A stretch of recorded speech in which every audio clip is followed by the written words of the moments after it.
আজ আমরা শুনব নবী ইউনুস আলাইহিসসালামের কাহিনী, যিনি আমাদের শেখান ধৈর্য, তওবা আর আল্লাহর অসীম রহমতের কথা। আল্লাহ তাকে পাঠিয়েছিলেন নিনাওয়া শহরের মানুষের কাছে, যেন তারা এক আল্লাহর ইবাদত করে। কিন্তু তারা ছিল অহংকারী ও অবিশ্বাসী।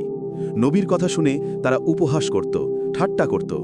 এতে ইউনুস আলাইহিসসালাম গভীরভাবে কষ্ট পেলেন। অনেক চেষ্টা করেও মানুষকে সঠিক পথে আনতে না পেরে তিনি হতাশ হয়ে শহর ছেড়ে চলে গেলেন, যদিও আল্লাহর অনুমতি তখনও আসেনি।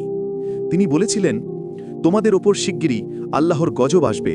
তারপর সমুদ্রে যাত্রা করেন, কিন্তু জাহাজ গভীরে যেতেই ভয়ঙ্কর ঝড় শুরু হলো। সবাই বিশ্বাস করল জাহাজে নিশ্চয় কারো কারণে গজব এসেছে। লটারি করা হলো, আর 3 বারই নাম উঠল ইউনুস আলাইহিসসালামের। তিনি বুঝলেন এটি আল্লাহর পরীক্ষা। নিজের ভুল স্বীকার করে বললেন, আমায় সমুদ্রে ফেলে দাও। তাকে উত্তাল ঢেউয়ে ফেলে দেওয়া হলো। আল্লাহর আদেশে এক বিশাল মাছ তাকে গিলে ফেলল, ধ্বংসের জন্য নয়, বরং রক্ষার জন্য। অন্ধকার মাছের পেটে ইউনুস আলাইহিসসালাম তওবা করে বললেন, লা ইলাহা ইল্লা আনতা সুবহানাকা ইন্নী কুনতু মিনাজ জালিমিন। অর্থাৎ, হে আল্লাহ, তুমি ছাড়া কোনো উপাস্য নেই, তুমি পবিত্র, আমি অন্যায় করেছি। আল্লাহ তার দোয়া কবুল করলেন। মাছ তাকে তীরে ফেলে দিল।